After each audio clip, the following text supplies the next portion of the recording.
দেশের আইন শৃঙ্খলা পরিস্থিতি পরিসংখ্যানগতভাবে অবনতি না হলেও অনেক ঘটনা যে ঘটছে তার নজরদারিতে রেখেছে বাংলাদেশ সেনাবাহিনী। পুলিশ সহ অন্যান্য বাহিনীর সঙ্গে সমন্বয় করে তারা কাজ করছে বলে জানিয়েছে সেনা সদর।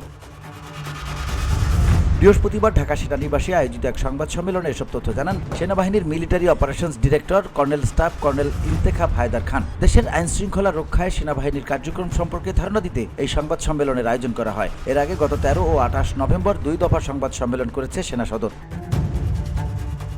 গত 29 নভেম্বর থেকে গতকাল পর্যন্ত সেনাবাহিনীর কার্যক্রম সম্পর্কে বলা হয়েছে, এই 4 সপ্তাহে সেনাবাহিনী 28টি অবৈধ অস্ত্র এবং 424 রাউন্ড গোলাবারুদ উদ্ধার করেছে। এই সময় বিভিন্ন শিল্প কারখানায় 67টি অস্থিতিশীল পরিস্থিতি নিয়ন্ত্রণে ভূমিকা রেখেছে সেনাবাহিনী। শিল্পাঞ্চল ছাড়াও গত এক মাসে 45টি বিভিন্ন ধরনের বিশৃঙ্খলা পরিস্থিতি নিয়ন্ত্রণ করেছে। এক মাসে 200 মাদক কারবারি সহ বিভিন্ন অপরাধে জড়িত 1405 জনকে গ্রেপ্তার করেছে যৌথ বাহিনীর সদস্যরা। আইন শৃঙ্খলা রক্ষায় গত 20 জুলাই থেকে মাঠে থেকে কাজ করছে সেনাবাহিনী। 17 সেপ্টেম্বর থেকে সশস্ত্র বাহিনীর ক্যাপ্টেন ও তদূর্ধ্ব পদবীর কর্মকর্তাদের নির্বাহী ম্যাজিস্ট্রেসি ক্ষমতা দিয়েছে সরকার। এই সময় দায়িত্ব পালন করতে গিয়ে সেনাবাহিনীর 123 জন সদস্য হতাহত হয়েছে, মারা গেছেন একজন। BOD Bangla news desk.